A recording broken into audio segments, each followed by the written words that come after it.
कांग्रेस की जीत के क्या है कारण, अगले चुनावों पर इनका क्या होगा असर, कर्नाटक में क्या हुआ, तमाम एग्जिट पोल धरे रह गए, येदी का जादू खेत रहा और कांग्रेस नेता सीधा शिव कुमार की जोड़ी ने गढ़ जीत लिया। कहा जा सकता है कि कांग्रेस की इस विजय की फसल में सिंचाई का काम राहुल गांधी की यात्रा ने किया था। बहरहाल इस चुनाव की सबसे बड़ी बात यह रही कि वर्षों से धर्म पट्टी के चुनाव कर्नाटक से ही सही मूल मुद्दों पर लौट आए हैं, जैसे रोटी पानी, महंगाई और बेरोजगारी। नमस्कार, मैं साहिल स्वागत करता हूं आपका अपने चैनल में। भारतीय राजनीति के लिए अच्छा संकेत है। भाजपा की इस हार और कांग्रेस की जीत के कई कारण हैं। पहला कारण, कांग्रेस ने बजरंग दल को बैन करने का वादा किया था, भाजपा ने उसे बजरंग बली बना दिया। सोचा सत्ता की संजीवनी बजरंग बली ही लाएंगे, वे लाए भी, लेकिन उन्होंने संजीवनी तो कांग्रेस को दे दी। भाजपा के हिस्से आया सूखा पहाड़। दरअसल भाजपा के मुद्दे दिल्ली से तय होते हैं, उनमें उत्तर मध्य भारत का इनपुट ज्यादा होता है। बजरंग दल को शेष भारत भले ही कुछ भी माने, लेकिन दक्षिण वाले उसे केवल एक संगठन मानते हैं और वही उन्होंने माना भी। दूसरा कारण, जैसा कि पिछले चुनाव में हुआ था, भाजपा ने लिंगायत समुदाय को अपना सबसे बड़ा मोहरा समझा। यही वजह थी कि बुजुर्ग येदियुरप्पा को उन्होंने आगे किया। भाजपा से लगातार कांग्रेस में जाते गए नेताओं और इन नतीजों दोनों ने तय कर दिया कि येदी अब उम्र से ही नहीं बल्कि राजनीतिक रूप से भी बूढ़े हो गए हैं। भाजपा ने सोचा था कि येदी लिंगायत वोटों को चुंबक की तरह खींचेंगे, लेकिन लोगों ने इसी भ्रष्टाचार के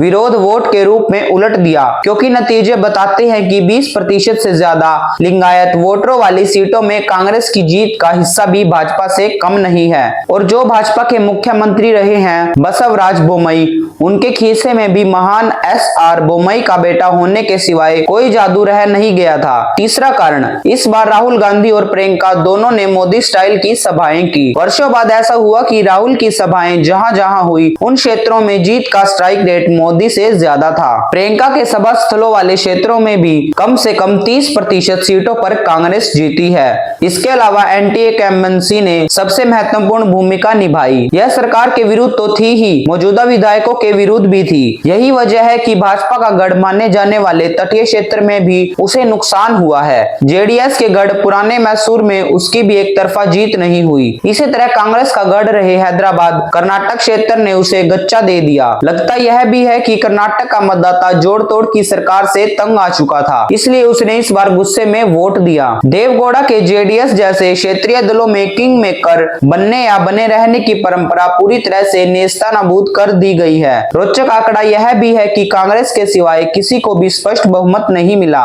मुख्यमंत्री कौन बनेगा, इस प्रश्न के जवाब के लिए 2-3 दिन इंतजार करना पड़ेगा। हालांकि कांग्रेस विधायक दल की मीटिंग रविवार को हो चुकी है, लेकिन जैसा कि कांग्रेस में होता आया है, विधायक दल की हर मीटिंग में फैसला हाईकमान पर छोड़ दिया जाता है। वहीं रविवार को भी हुआ। सवाल वर्षों से अपनी जगह कायम है कि जब फैसला हर बार हाईकमान को ही करना होता है, तो फिर विधायक दल की बैठक का दिखावा क्यों? वैसे भाजपा भी इस मामले में कांग्रेस से अलग नहीं है। वहां भी नेता पद के सारे फैसले दिल्ली से ही आते रहे हैं। ऐसी ही और लेटेस्ट खबरों के लिए जुड़े रहे हमारे चैनल के साथ। धन्यवाद।